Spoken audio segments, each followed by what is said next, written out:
احنا من بلقاس ومن امام مدرسه بلقاس الاعداديه بنين، والناس موجوده بكثافه، حتى الانسان اللي بيعمل شاي للناس وقهوه والناس موجوده هي بكثافه كبيره من خلال مؤسستنا. تقول ايه وحضرتك انت شايفه النهارده مجلس المدينه منور وشغال وايد انواره، وبقول لاهل بلقاس اطلعوا اضربوا باصواتكم، وبيحس الشعب البلقاسي على انه فعلا يطلع ويشارك.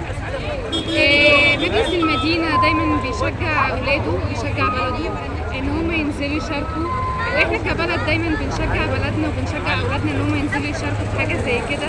الاجواء جميله والناس كلها مبسوطه. خدي دي بقى معاك متحدث رسمي عن المؤسسه. والاستاذه نجوى تقول ايه النهارده وانا عندي مؤسسه، والنهارده جايه بصفتي صاحبه مؤسسه النيل العالميه للتنميه واعداد القاده، جايه النهارده اشارك العرس اللي موجود في بلقاس مدينتي، اللي فعلا بقول ان مدينه بلقاس اجمل مدينه في الدنيا كلها. تقولي ايه النهارده؟ بقول دايما بلقاس صاحبه مواقف، سواء انتخابات مجلس شعب، سواء شورى، سواء وقوفها مع الرئيس، دايما بلقاس بتقول تحيا مصر. تحيا مصر. وشفنا الناس اهو، شفنا الكثافه ملهاش نهايه، شفنا السيده رئيسه مجلس المدينه جايه. ازاي حضرتك؟ حضرتك النهارده انت شايفه العرس اللي احنا فيه، عرس طبعا ملوش نظير، ان مدرسه اللي مقابله لمجلس المدينه عامله رواج وشغل في جميع المحافظات، وبتقول ان بلقاس فعلا لازم في مشاركه طبعا لان ده حق الناس.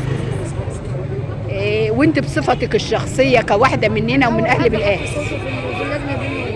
النهارده وبدأ الافتتاح اللجنه، بدأ افتتاح اللجنه بيكي، انت شايفه الناس يا باش مهندسه، مش واحد ولا اتنين ولا 10 ولا 1000، ده موجود الناس الوقتي ألوفات وبكثافه، وشفنا الشباب كانوا واقفين بانتظام وفي الصفوف بيثبتوا ان فعلا الشعب البلقاسي شعب حضاري. اكيد يا استاذ.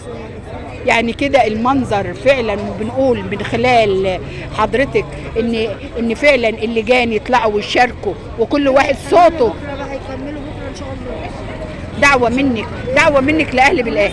تشارك يا جماعه، الناس ده حقنا ولازم نحافظ عليه. كل سنه وانت طيبه، ودي صوره حيه من بلقاس، صوره حيه. الناس اختلفت اهيت.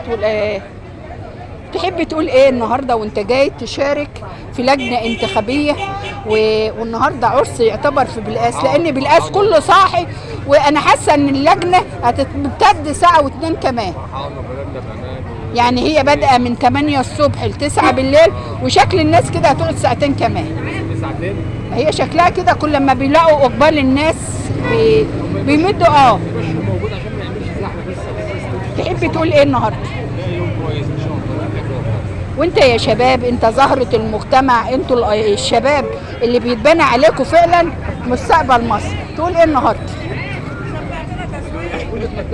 تحب تقول ايه وانت بلدك كده نوارة وزهرة للعالم كله؟ ازاي حضرتك؟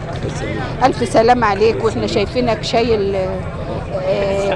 انت تقول ايه النهارده واحنا شفنا مجلس مدينه بلقاس والشغل الحلو، وشفنا الدنيا كلها منوره من خلال بلقاس. هي بشاره خير ان شاء الله، ان شاء الله. ونقول للمرشحين اللي ربنا يكرمهم هينجحوا، عايزين منهم ايه؟ عايزين كل خير، مش عايزين يعملوا بلدنا وخلاص. ربنا يبارك لك. وبلقاس كلها شفنا الشباب اهوت، شفنا الدنيا كلها، شفنا اشكال كتير وشباب كتير. ازيكم يا شباب؟ انتوا طبعا زهرة المجتمع، وانت مربي شعرك كده على الموضه. تحب براحتك، انت مصري. تحب تقول ايه النهارده وانت شايف العرس ده؟ لا انت بتحسس على شعرك. على الشباب بذمتك، ايه رايك في حال الشباب؟ بتحطوا ايه ولا على الشعر؟ نكلمه كلمه واحده ارجوك، انا متاسف. قول ايه رايك في حال الشباب؟ ضايع. اتفرجي على الولاد. مش ضايع، ما تقولش ضايع. طول ما انت بلقاس وعايش في بلقاس حقك مش ضايع. بلقاس قاسي ايديه. لا بلقاس طول ما احنا شغالين وبنجتهد، وطبعا معانا التعليم وكل حاجه، واحنا في ثانوي عام هننجح ان شاء الله. ناوي تخش كليه ايه؟ ان شاء الله تربيه رياضيه. ربنا يوفقك وتفتح دار للملاكمه للكاراتيه للحاجات دي، تلعب ملاكمه، وهنجي لك يا سيدي ونشارك ونبارك. كل سنه وانت طيب. كل سنه وانت طيب. الناس اهي خد بالقاس، بالقاس مدينتي، بالقاس اللي مهما اقول عليها اجمل مدينه في الدنيا.